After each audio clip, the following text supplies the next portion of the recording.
So the first connection type, RFC connection types. See here. So once we hit SM59 T codes and we need to create the connection type, and then after we need to select the connection type. So if you see here, these are the connection types. So like you see here, three type. First one is Abap connection 3. See here, connection to Abap system. This is the mostly we are using because Abap connection 3 type is a SAP to SAP system.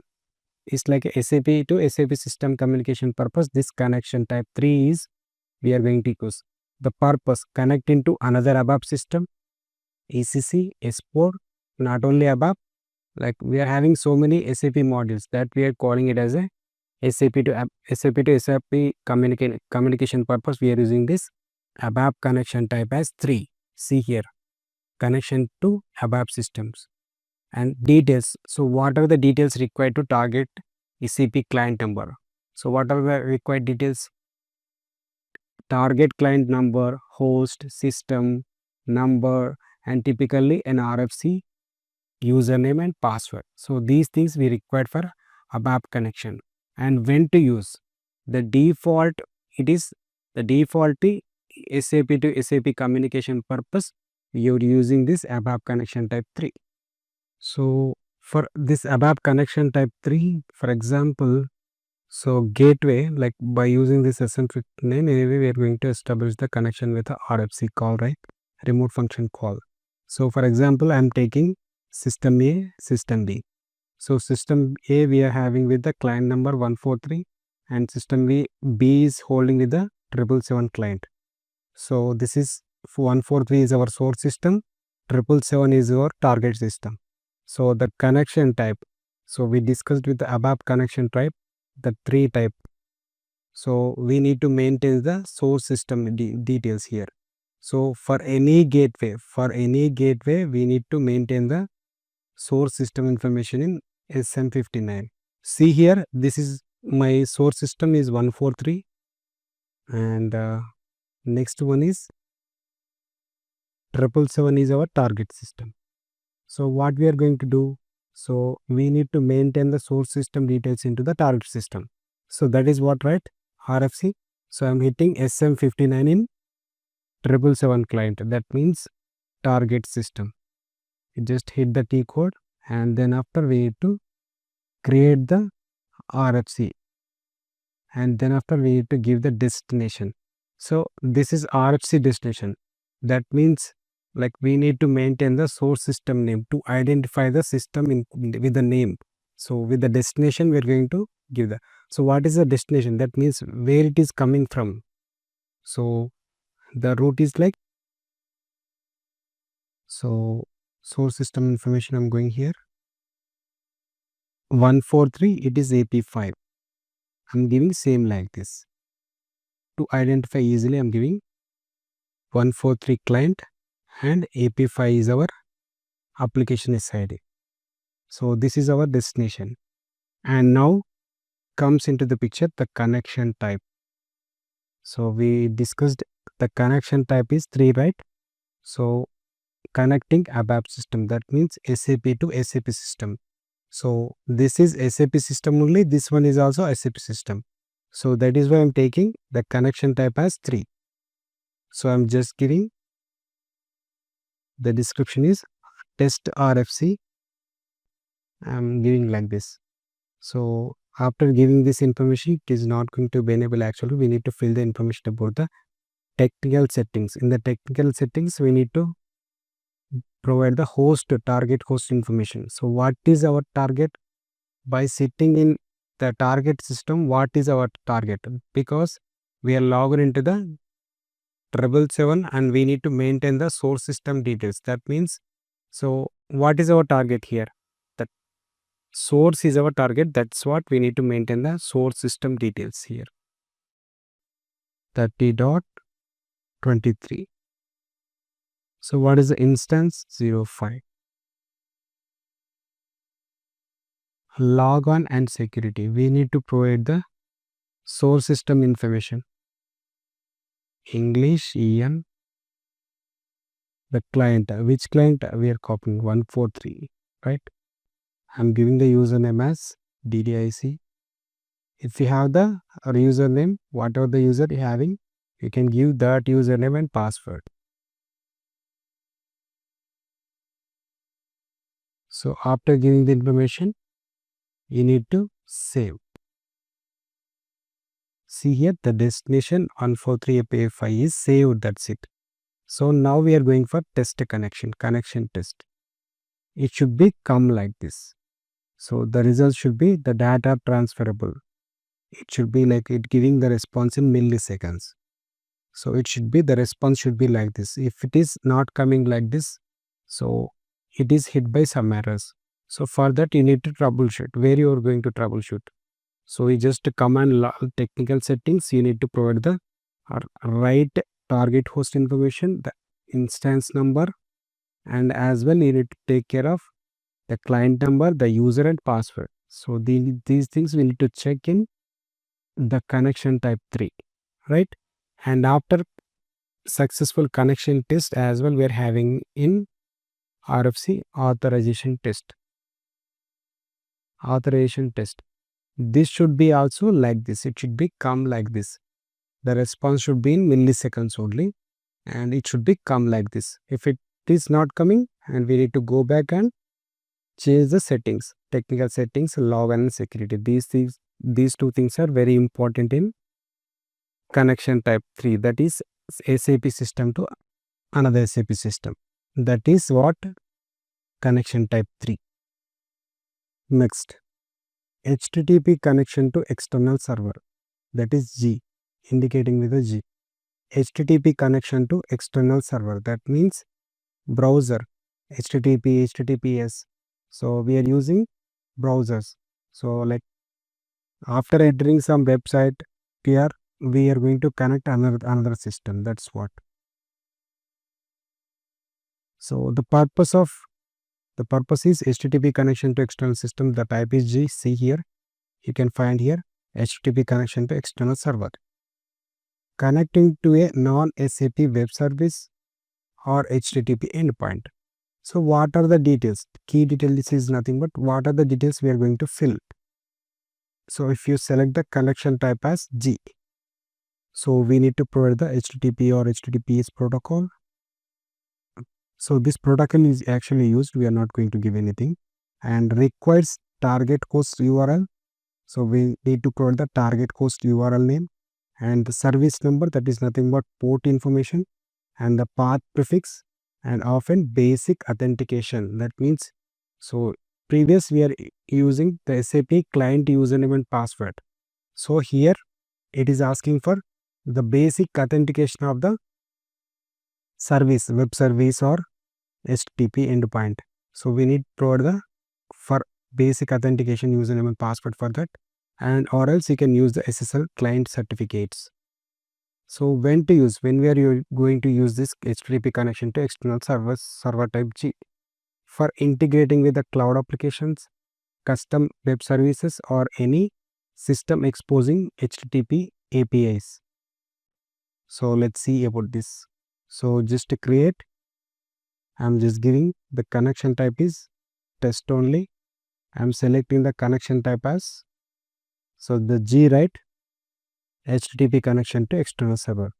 So we just come here, double click on it, and after that you are going to fill the information. I'm also filling the test, the description. If you want, you can provide the description. So by default it is not going to be enabled, so you need to just HTTP connections may not be secure. So after that we just come here, and then after, see here, it is asking for target host information, the service number which I mentioned, the port number, the path prefix. If you want to use the HTTP prox option, so you can use it, and you can fill these kind of the details here. And in login and security, the authentication information, the basic authentication, so the user name and the password. And then after here also we just save. If you are going with the user, you need to select this. If you don't want to use, you can go with the do not use a user type. So caution, it is giving you the caution, the user and password is deleted depending on the login procedure you choose. So okay, so you just save this one setting, and then after you just go for connection test. It should be successful, then only you can go for this connection type G, that is HTTP to external server. HTTP connection to Abap system, that means HTTP connection to SAP system only. HTTP to SAP system, that means H type. Connecting to an SAP system via HTTP or HTTPS. The key details. So if you are connecting to that system, so definitely we are using the client number, user, password, right? Similar to type G only, but specifically for SAP systems. Allows for SAP specific authentication methods. Example, trusted system basic with client username and password. So when we are going to use, when the target is our SAP system, exposes HTTP services like OData, WebDyn Pro, Abap. So or when you need HTTP based communication with another SAP system. So mostly by using HTTP connection type to connecting to SAP system, we are using this H type. So I'm selecting H type, HTTP connection to Abap. Create, test. I'm selecting the connection type as H, right? HTTP connection to Abap system. And then after I'm just giving description as test only. So we just click here as well, display change option. So it is going to be changed. It is going to be enabled. Destination test is no longer exists. So we just click and come here. So the target host we need to provide, and as well as service number and the path prefix. And if you observe, if you want to go with the proxy, you can go and fill this information. It is not required actually. Target system settings, you need to fill these three things here. And then after login and security, see here, language, client, user, password. So everything came like the connection type 3, Abap to Abap, SAP to SAP communication. So this login and security is same for connection H type. What we are giving 3 type, so the H type is having login and security is same. So we are connecting with the using HTTP. Here we are giving the HTTP information, right? And the host information, the port number. By using this HTTP connection, we are going to connect the SAP system. That's what we are giving the client username and password, these things. This is H type. Next connection type is T. TCP IP connection. T type is means TCP IP connection. See here. Start TCP IP means start external program using TCP IP. Connecting to an external program or middleware that uses the RFC protocol. Connecting to an external program or middleware that uses the RFC protocol. What are the details required? Required details are like a program ID, right? The connection type, whenever you are doing this TCP IP connection, so majorly this program ID will come, and which the external program registered with the SAP gateway. So which is the external program registered with the SAP gateway, that is what this program ID. And we require target host and service number. Authentication is typically handled by the external program logic. So this authentication program is typically handled by the external program means, so they're going to write some codes, some programs to handle their authentication details. And when to use, so for custom integrations with non-SAP applications. So it may be a Java, it may be a .NET or third-party middleware technologies that acts as an RFC server. So this is the TCP IP connection type. So by using this, we are going to connect an external program or middleware that uses the RFC protocol. Let's see about the TCP IP connection type. Create, test, TCP IP, right? T. Continue. Test. Change. See here. So we are going with the register server program. It is asking for program ID. So this is what the TCP and IP connection type is register server program, and the program ID we need to provide here. And the logon on security. See here, nothing is there. This is authentication details is handled by that program itself. So this is about TCP IP connection type. So here also you just come and save, click save button, and you just test the connection. It should be give successful test connection. If it is not giving, you need to check with the program and whatever the details, application activation type, like program ID. So these things we need to check. So these are all about RFC connection types. Abap connection type is 3. HTTP connection to external service server is G. HTTP connection to Abap system is H. TCP IP connection type is represented with the T. So these are the, like we are having so many connection types. Mostly we are using this 4 connection types. So mostly this connection type is 3 is for internal communication purpose. Mostly we are doing with this 3 type, and as well next we are going to use the HTTP connection to external, HTTP connection to Abap, and we are going to use it to work with TCP IP as well. This T type. This is overall about RFC connection types.